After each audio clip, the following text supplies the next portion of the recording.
All right, we're rolling. 1, 2, 3. Hi, this is Jason Sumner with Velo News Television, and we're here with Velo News European correspondent. One more time. Hi, this is Jason Sumner with Velo News Television. We're here with Velo News European correspondent Andy Hood. And Andy, fair to say, kind of a tumultuous day at the Tour yesterday. Yeah, it really was. It wasn't what we come to expect with the typical French ambiance of the grande part of the Tour de France. This Operación Puerto, the Spanish doping investigation, really came in and kind of decapitated the Tour de France yesterday. Took out the top 4 finishers of last year's Tour de France. If you include Armstrong being retired, Ulrich, Basso, Mancebo, and Vinokurov are no longer on the Tour. Yeah. Could you just kind of take us through the events of the day? I know news was breaking basically on every half hour here. Yeah, what happened was the Spanish authorities brought in this dossier, this 500-page report that they've been working on this 4-month investigation in Spain. Brought in like a 50-page summary to the French officials late Thursday evening.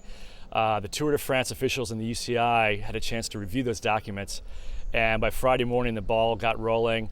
The first to be eliminated was Sevilla, Ulrich, and Pevenage, after it became clear that they had links to Fuentes. We still don't know exactly what all these riders have done, how deeply they're involved with Fuentes, but T-Mobile made the decision to take out those 3, and it was really an unprecedented decision.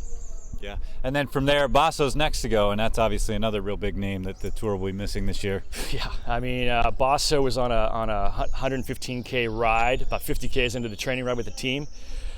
Rees got the call. Rees came back for a special meeting with the sport directors. All 21 teams that were in the Tour decided to abide by the ethics code, the Pro Tour ethics code, which says any rider under suspicion of any doping investigation was not allowed to race. And the teams all stood up and said, we're going to stand by the ethics code. And they agreed that any rider that comes on the supposed list, there's a list of 32 riders, including 5 riders that are retired now, that were allegedly linked to Fuentes. And 9 of those riders were listed to start the Tour de France. And really an unprecedented decision, as well as the teams all agreed that those riders would be out of the Tour and they would not be replaced. Okay, so now with the 2 number 1 favorites gone for sure, and a couple other people who are going to be big players, Mancebo, Vinokurov, where does that leave this year's Tour? Who's the favorite? Yeah, it really just turns the race on its head, because we've been building this hyped up rivalry between Basso and Ulrich to kind of who's going to succeed Armstrong. What was going to be an open Tour became really a fight between those two. Take away the top 4 guys, and suddenly the race is really wide open. We don't know what's going to happen now. There's not going to be a dominant team really to control it. Who knows what T-Mobile is going to do? How is CSC going to react now that Basso's not there? Which team leader they will have? We don't know that yet. I don't think they've made that decision yet, obviously. And it sets it up. Maybe Discovery Channel can step into this void. You got great opportunities now with Hincapie and Floyd Landis and Levi Leipheimer. The race is wide open, and it almost makes the race, in a certain way, almost more exciting, really. Okay, that's it for now. Thanks for joining us here on Velo News TV. Hi, this is Jason with Velo News. One more time, 1, 2, 3. Hi, this is Jason Sumner with Velo News Television. We're here today with 1, 2, 3. Hi, this is Jason Sumner with Velo News Television. We're here with Jose de Cauwer, former national team coach with the Belgian Cycling Federation. Jose, you're here now doing television for the race? Yes, I'm working for television and still for David Amanlotto for the youngers. Okay. What do you think about what happened yesterday? Kind of an unprecedented day in the history of the Tour de France. Do you think the right decisions were made? I think the right decisions are made, that's true. I mean, it's better for all the riders who are on the start now that they think that they can ride with the same engine, the same gas oil. So I think that's very important because nothing is worse for a rider who is you are in the race and you're thinking what's happened around me. I think everybody is on the same level now, so I think it's better for cycling. Okay. Are you surprised what happened yesterday? I know we've talked in the past and you've said you really thought the sport was getting cleaner. What we see yesterday that says something different. Yes, it's true. It says something different, and let's hope that is the last case, but I think it's very difficult to say that. I think you have to stay close behind everybody and look and watch what's happened around. Okay. The 2 top favorites are out of the race. Who's the favorite now? I think the Arte now. So, one more time? There are 10. I mean, it can be Menshov, it can be Cat 11, it can be Leipheimer, it can be Popovic, it can be everybody, because the race will be open. For teams it will be difficult to control the race, because nobody knows what's going to happen on the end of the race. In a normal Tour de France, they can say, okay, with the rider like Lance Armstrong, you can control the race, because in the final or in the time trials you will do that. With all the favorites who are now favorite for the moment, it's difficult. Who knows? Okay. Jose, thanks very much. Okay. This is Jason Sumner with Velo News Television. 1, 2, 3. Hi, this is Jason Sumner with Velo News Television. We're here with Chris Horner of the Davidaman Lotto team. Chris is going to be doing daily diaries here for us on velonews.com. And, you know, Chris, let's start out. Kind of a big day here yesterday. Your reaction to the events? Well, there's been big drama at least a week or two leading up to here, so it wasn't any surprise when we got here that there would be even more drama when you arrived at the Tour de France, which is normal. But of course, with the top riders, so many top riders being kicked out of the Tour for whatever reason, completely guilty or associated or just being framed or whatever it may or may not be. I don't know. I've kind of kept myself out of the loop and off the computer and just hanging out in the hotel. And luckily, the hotel where we're at, we just had Lamprey and Frances de Jure and our team there, so we didn't get too much excitement going on there. Do you think it was fair? I mean, there's been no conviction of doping yet, maybe an association with possible doping, and yet the Tour de France is now missing, the two guys who were going to be the 1 and 1A favorites here this year.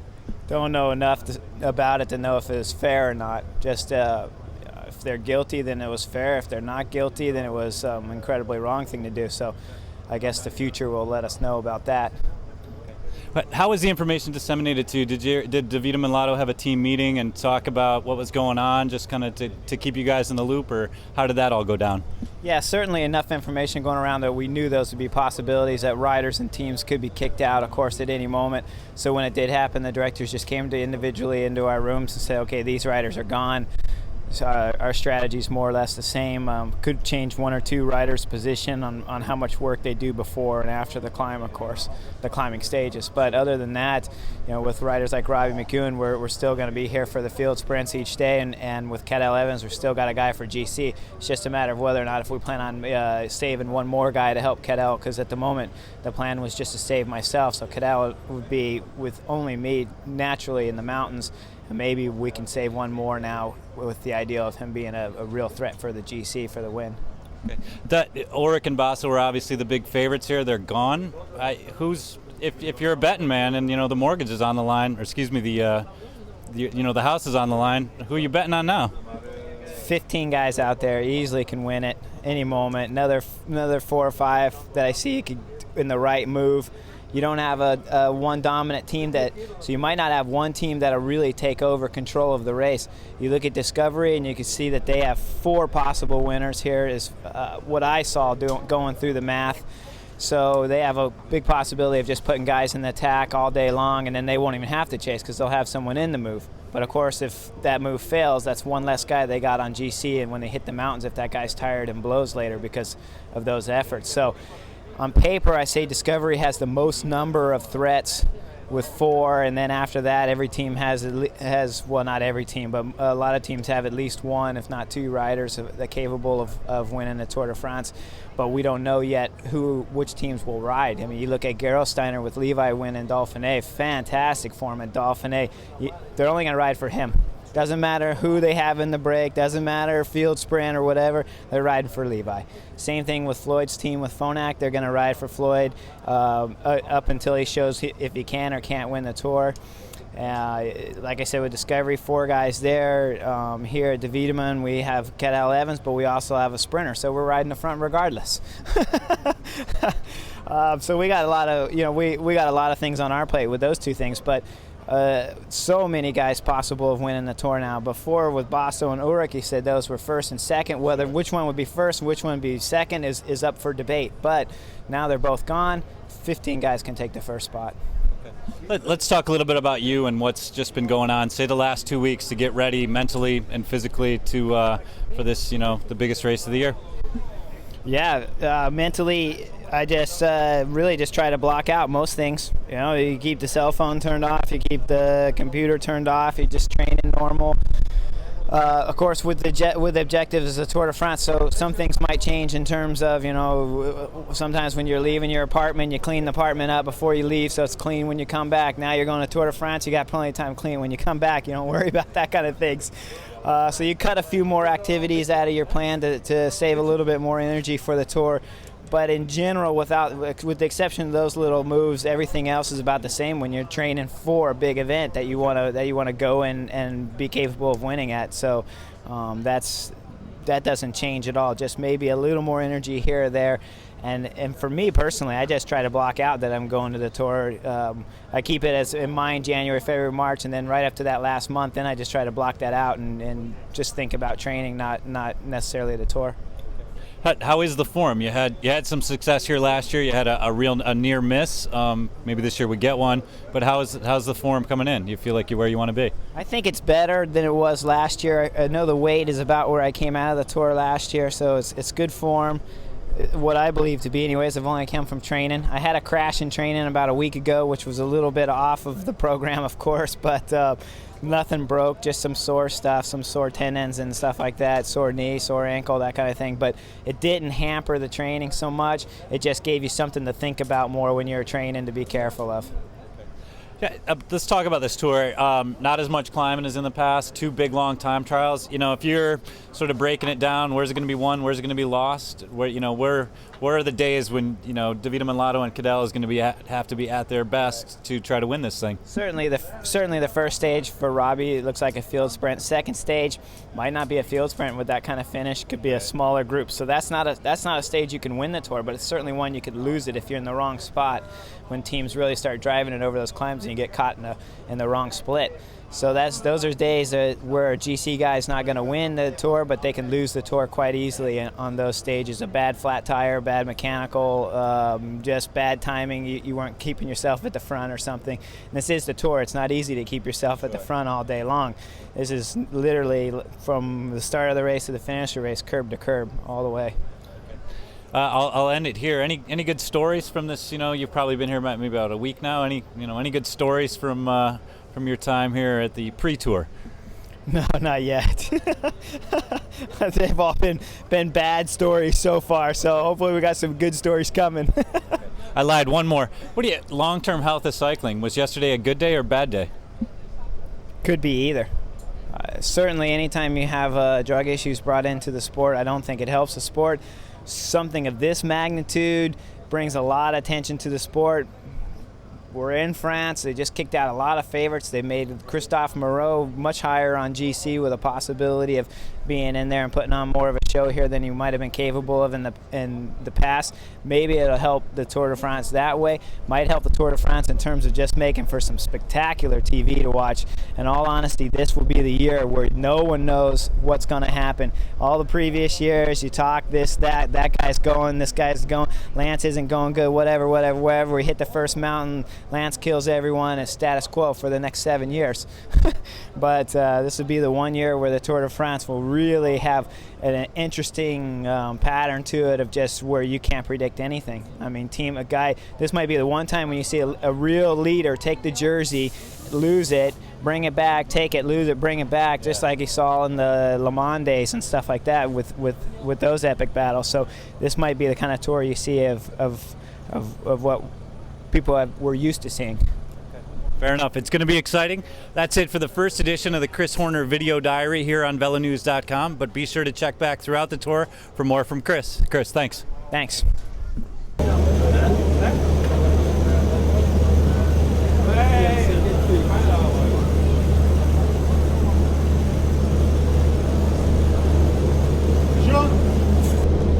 Le vélo déjà au second traîner. Qui c'est qui parle premier là, c'est quelle heure tu vas, Bobo? Hein? Ah oui, mais tu es en train de descendre.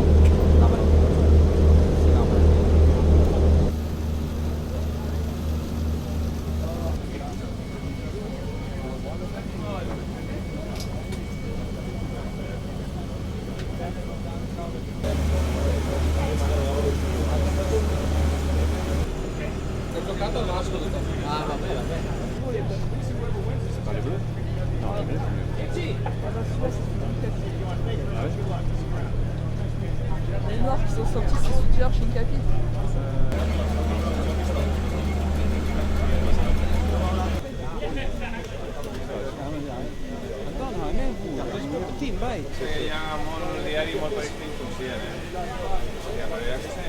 Una cosa és que posis fetge, fitxarà...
Le 18 octobre au cinéma, Les Rebelles de la Forêt. Attention, les Rebelles de la Forêt. Komt ook weer van? Ik heb juist een interview gedaan in Nederland. Kijk, we moeten die doen en dan stoppen. Ja, oké. How are you? Yeah. Johan, maybe just start out talking about yesterday and your thoughts on what happened. Well, I think what happened 6 weeks ago, not yesterday. But anyway, yesterday was a big day. In certain decisions were made, important decisions were made, and I think that our sport finally came into a situation where there's no other option. What happened a few weeks ago was definitely a shock, and every day more and more. Every day there was more information. People were more and more shocked, and it's clear that this is definitely not the best timing before the biggest event where the most media is. But the good thing is that it happened before the race starts, and that the tour can start today with everybody being able to focus on the race and not having to think about other things, which ultimately isn't good for anybody. I think for the moment we had a meeting with all the teams yesterday, and we made a decision which we had to make in order to try to preserve the credibility of our sport. Maybe there's certain people that were sent home that don't have the implication that everybody thinks. I don't know, but at least the decision is made, and now everybody has the chance, of course, to defend themselves, to try to prove their innocence, or if people are shown to be guilty, that will happen also. I think the most important is that everybody stood up and said, this is what we have to do, no matter what, if we want to have a race that's worth happening. And from now on, it's a matter of focusing on the race and try to give the Tour de France the best competition possible. Did talk about how this changes Discovery Channel's tactics for this race. I mean, you lose the top two favorites. You have 4 potential GC contenders. All of a sudden, your role changes, and your chances change. That's maybe what everybody would like to see happen, but it won't happen. Our role doesn't change at all for the moment. Look, it's pretty simple. if I remember, or if I can recall, the number 1 from last year's tour is in America. 2, 3, 4, and 5 are not here. So if you make a simple calculation, number 6 of last year becomes all of a sudden the favorite. In my memory, that's Leipheimer. Then you have number 7, 8, 9, 10, 11. We're also here, and our next guy was number 12, Popovic. So there's still 5 or 6 guys in between. Plus another number of riders. I name Valverde, I name Menchov, who are there, and so what I know is that the gap between the favorites and our guys has become smaller all of a sudden. But there's still a number of favorites that are not on our team that will have to deal with the responsibility of the race. We definitely won't take any responsibility. It's not in our plans, and it's not because all of a sudden a number of favorites went home that we will do the same thing we have done in the past.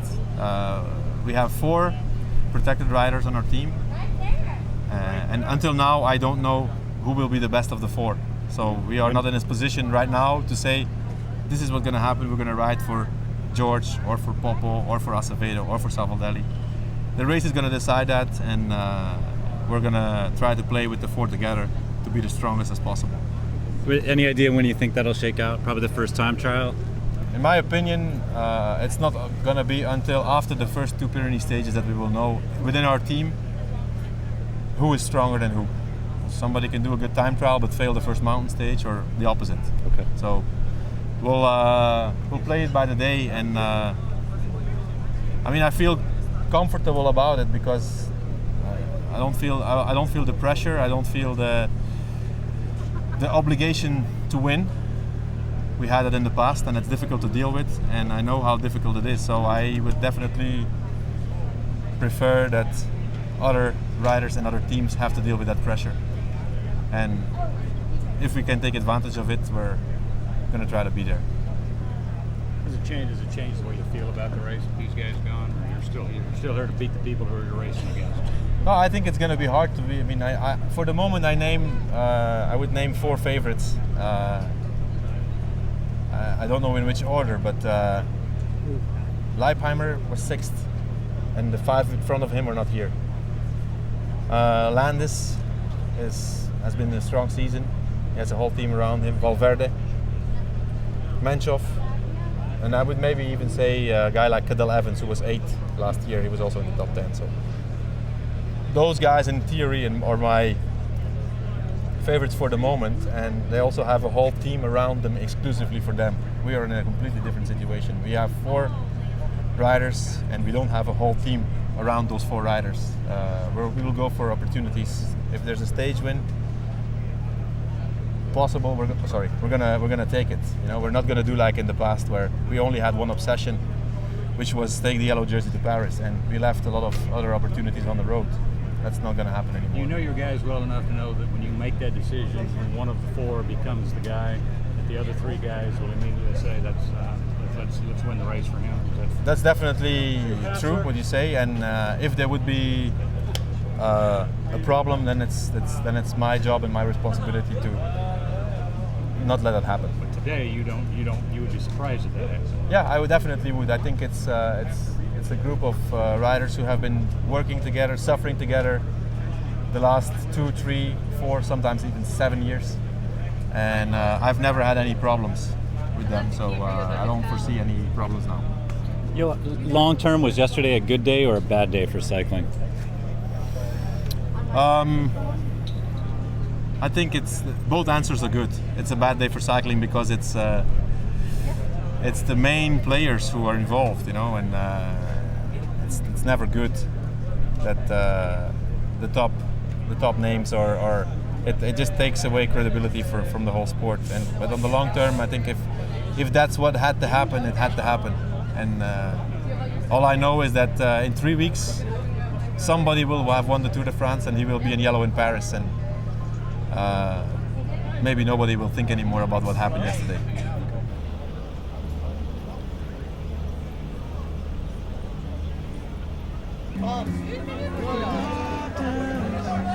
Cédric Coutouli, on peut l'encourager parce que c'est son premier Tour de France.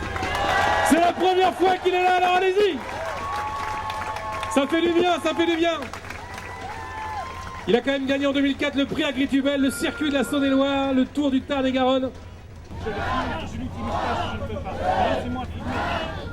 Allez Strasbourg, du bruit. Du bruit, il est parti, c'est son premier Tour de France. Il est parti, il vient de lancer la grande boucle, il s'appelle Cédric. C'est l'équipe Milram, équipe italienne avec Fabio Sacchi au départ. C'est un Italien. Il est parti. Et il est parti, ça y est. Il est parti dans le 14e du Tour de Murcia, 20e du Dauphiné libéré et 63e du Tour David Caniala, un Espagnol de l'équipe Saunier Duval Brodé. Pour la 100e de stress, il gagne l'étape au Tour d'Allemagne en 2003. Il gagne le pétalion de Pau chez lui. Et en 2005, troisième d'une combination 4 jours de vainqueur, il arrive 6e de la 17e étape du Tour, qui terminera à la 121e place malgré le Tour. C'est parti toujours pour l'encouragement. La ville de Strasbourg qui reçoit le Tour de France.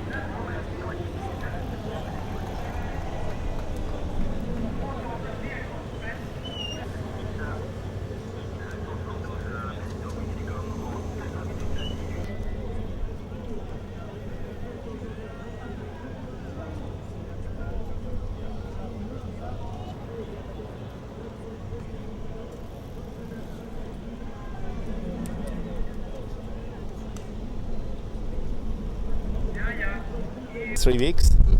That's a long way to go, and I think he's in a good position. Yes. It's more here, though, right? I mean, Yeah, he is clear. He's so clear. Yeah. He's so clear in his head. So mentally, I think he knows what he wants. He prepared that way. He's going for that. That's his life now.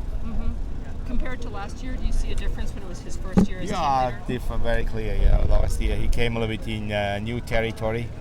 And he had certainly he found several things out, but in the meantime, you know, he's a fast learner. So I think he's really going strong, and he's being a very, very, very, very positive rider, and the team is behind him, management is behind him. He's going strong, I guarantee you. Andy, one other thing, you look very smart actually in retrospect for having suspended those two riders a long time ago, so you didn't have to go through what all the other teams went through. Are you glad now that you did that? Well, we have a zero tolerance thing, and if something happens like this and the agreements are clear, we have to act, and we just put them on the side because if they are guilty, not guilty, that's not the case. That's not the question, is that they're involved in something. That's like a public company, you know, where the shareholders want to know if something isn't okay, but you have to inform them. And our shareholders is the public and the media, so we want to give them these things. And this is nothing special so far, because you have to act. It's a logic fact, and you don't want to come along. We said we don't want to have any load on our team, you know. Are they still suspended? Is that their status? No, they are not suspended. They're not. They are not suspended. They do not race for us. Because suspended is then when the case starts to be an official case, you know. At the moment we don't have. Thank you, yeah. Bye-bye. Thank you. Thanks, Rudy. Just good one. I know. Well,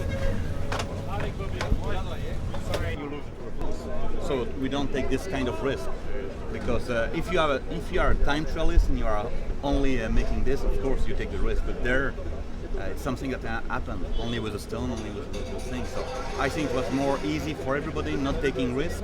Of course, a little bit stress for him just before the start, but he did really good, because he totally reconcentrated after, and he went directly in the good trip. And after 1 kilometer, it was perfect. And so we see we have lost, I think, 9 seconds over Rushoff. So everything is good. We are in the top 10. We are easy.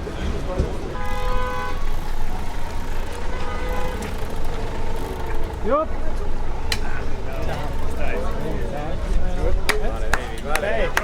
Oh, there it is!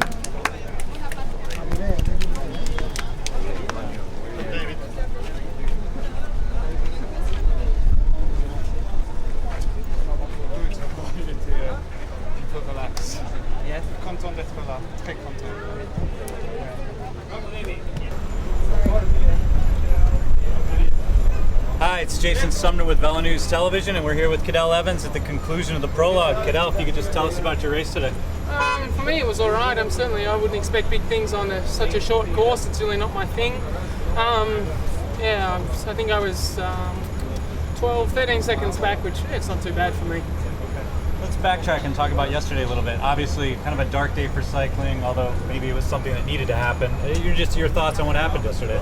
Yesterday, I sat in my hotel. I had to sleep. I sat on the telephone to friends, and that's all. Yeah. How was the information? Obviously, was passed on to you at some point. How was it? How did you find out about the expulsions of Jan Ulrich and even Basso? I don't know. I just know what I read in the press and what they're saying in the press conference. For me personally, well, of course, it's a surprise and a shock, but the information kind of came out slowly over the past few weeks, or speculation, information, accusations, whatever you want to call it, and we'll see when things are proven and the proof comes out. What do you think this has done to the dynamic of the race? I mean, the two top guys are gone now. All of a sudden, maybe there's some new favorites, and maybe you're one of them. It'd be nice if I was one of them. I think, it's going to change the way the race is ridden because, the two top favourites, also the two strongest teams who I was relying on to control the race because I didn't have a really strong team to ride all week in the mountains. So we have to change our race tactic, and I think everyone does. Yeah. Do you feel like you can win this race? I don't know. Looking at Floyd was riding today, I'm thinking he might be the one to watch. Okay, fair enough. Thanks very much, Cadel. That's Cadel Evans with the DeVita Monlato team. I'm Jason Sumner with VeloNews.com. I think it went well. I can't say it went horribly wrong or it was a disaster. It was an okay race. I mean, third out of 170 something guys isn't bad. What was your motivation?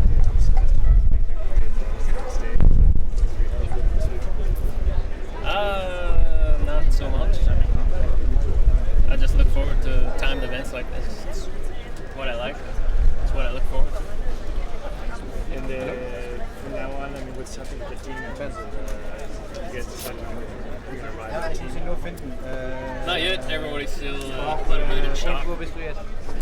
But morale is still at an okay level. And we'll just deal with this as the race goes on. Aber das hängt davon ab, wenn erst Massage macht, dann musst du erwarten. Is the team feeding on frustration or anger? Or what's the ambiance right now? Gut, ja, okay.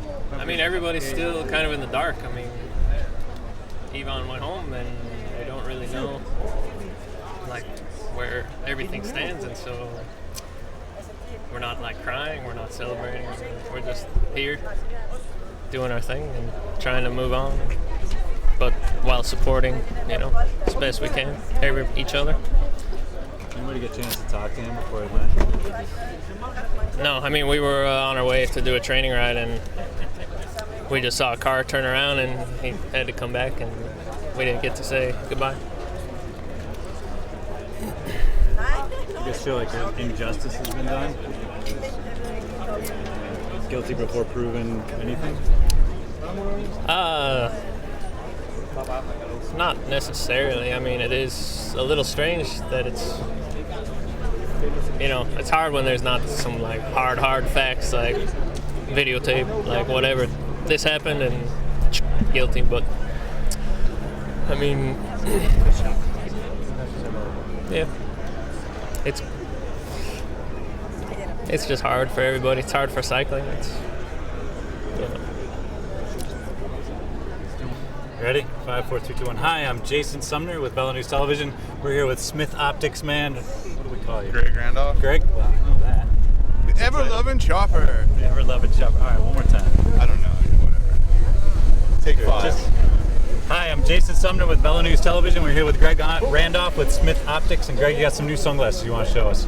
Yeah, we debuted these today at the Tour de France. Dave Zabrisky's wearing. This is called the V1 tie. It's an injected face front with titanium temples. Single lens, interchangeable shield. The lenses come out. And you can change these to your favorite tent. Like that, they slip right back in. This tent's called the Igniter. And this is what most of the guys on CSC and the other riders out of the Peloton are riding. and they'll be brand new. You can see them at Interbike. We do not have a price for them yet, but they'll be very, very, very, very expensive. Thank you. Clearly they're very fast. Zabriskie third today in the Prologue. That's Thanks, right. Greg.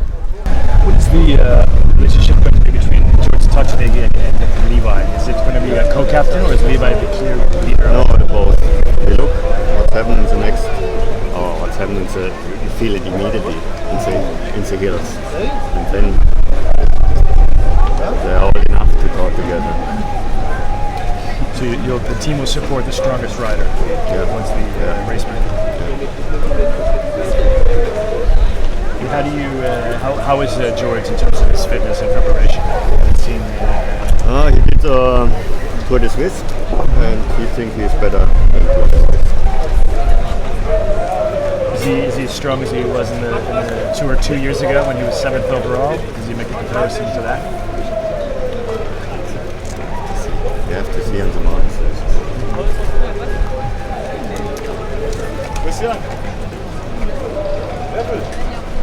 Thank you. And when not, he's a good helper in the hills. And who else does the team have for the mountains? Is Ronnie Schultz? Yeah, but Foden first. Yeah. Touchnig, Foden, Levi, Touchnig. First two, then Foden, it's not so long hills for Jan Wegmann, then Bert's back. Aber für einen älteren Westfalen, das ist was anderes.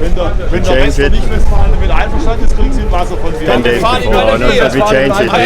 We had these two Förster, who won the last, Robert Förster, he won the last stage in Giro, and he was nearly in the team, but then we changed it after Dauphiné because Levi was